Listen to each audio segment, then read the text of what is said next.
Hello student, NEET PYQ series का question number 12। A particle moving with uniform speed in a circular path maintains. 4 option दिए गए हैं और ये जो क्वेश्चन है वो नीट 2024 में आया हुआ क्वेश्चन है। अब देखिए, एकदम सिंपल क्वेश्चन है, थ्योरेटिकल क्वेश्चन है। तो सबसे पहले इसका हम लोग ऑप्शन पढ़ते हैं। पहला ऑप्शन दिया हुआ है कांस्टेंट एक्सेलरेशन, सेकेंड ऑप्शन है constant velocity but varying acceleration, third option है varying velocity and varying acceleration और फोर्थ ऑप्शन है कांस्टेंट वेलोसिटी।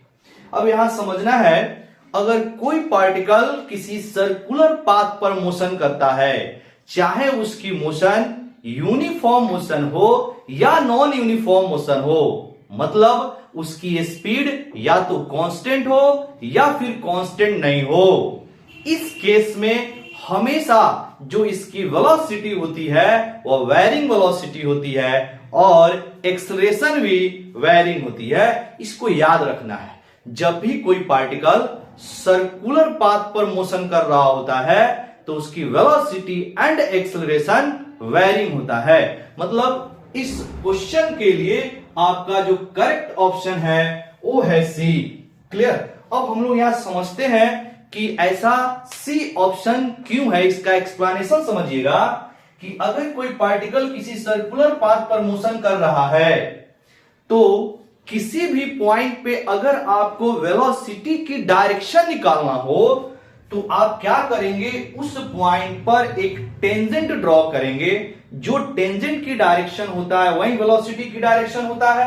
सपोज ये आपका सर्कुलर पाथ है और इस पर एक पार्टिकल क्लॉकवाइज डायरेक्शन में मोशन कर रहा है। अगर यहां पे हम लोग पार्टिकल की वेलोसिटी की डायरेक्शन निकाले तो ये आपका टेंजेंट के लॉन्ग कुछ ऐसे आ जाएगा। उसके बाद अगर यहां पर हम लोग वेलोसिटी की डायरेक्शन निकाले तो फिर यहां पे टेंजेंट ड्रॉ करेंगे, कुछ ऐसे आ जाएगा। क्लियर? यानी कि हर एक पॉइंट पर जो वेलोसिटी की डायरेक्शन है वह बदल रहा है, यानी वेरिंग इसकी डायरेक्शन है। और वेलोसिटी वेक्टर क्वांटिटी होता है, तो अगर डायरेक्शन बदल रहा है तो वेलोसिटी भी बदल रही है, क्योंकि यह एक वेक्टर क्वांटिटी है। ठीक है? भले इस क्वेश्चन में आपका यूनिफॉर्म मैग्नीट्यूड दिया है, मतलब जो वेलोसिटी की मैग्नीट्यूड है वो कांस्टेंट दिया है, तो ये पॉसिबल है। किसी सर्कुलर पाथ पर अगर कोई पार्टिकल मोशन करता है तो वेलोसिटी की मैग्नीट्यूड कांस्टेंट हो सकता है, इट मींस स्पीड कांस्टेंट हो सकता है, लेकिन वेलोसिटी की डायरेक्शन कभी कांस्टेंट नहीं होता है। इसीलिए आपका जो वेलोसिटी है वो वेरिंग होता है due to changing of direction. Clear हुआ? चलिए नेक्स्ट, अगर हम लोग एक्सेलरेशन की बात करें तो सर्कुलर पाथ पर अगर कोई पार्टिकल मोशन कर रहा है तो उसके लीनियर एक्सेलरेशन दो तरह की होती है। एक होता है टेंजेंशियल एक्सेलरेशन और एक होता है रेडियल एक्सेलरेशन, जिसको हम लोग सेंट्रीपिटल एक्सेलरेशन बोलते हैं। और यह दोनों एक दूसरे पर परपेंडिकुलर होता है। तो अगर आपका net linear acceleration on circular path अगर आप निकालना चाहते हैं तो उसके लिए एक फॉर्मूला बनता है, A is equal to root under AT square plus AR square. Clear? यानी कि AT स्क्वायर जो है वो टेंजेंशियल एक्सेलरेशन का स्क्वायर है और AR स्क्वायर जो है वो रेडियल एक्सेलरेशन, जिसको सेंट्रीपिटल एक्सेलरेशन भी बोलते हैं, इसका स्क्वायर है। अब सेंट्रीपिटल एक्सेलरेशन जो आता है वह due to change of direction of velocity. Clear? और जो AT आता है टेंजेंशियल एक्सेलरेशन जो आता है वह due to change of magnitude of velocity. अब देखिएगा, ये दोनों आपके यहां पर जो यूनिफॉर्म स्पीड है तो AT की वैल्यू 0 होगी, क्योंकि स्पीड कांस्टेंट हो गया, स्पीड आपका चेंज नहीं हो रहा है। इसका मतलब है AT की वैल्यू 0 होगी, क्योंकि AT किसके कारण मिलता है? Due to change of magnitude of velocity.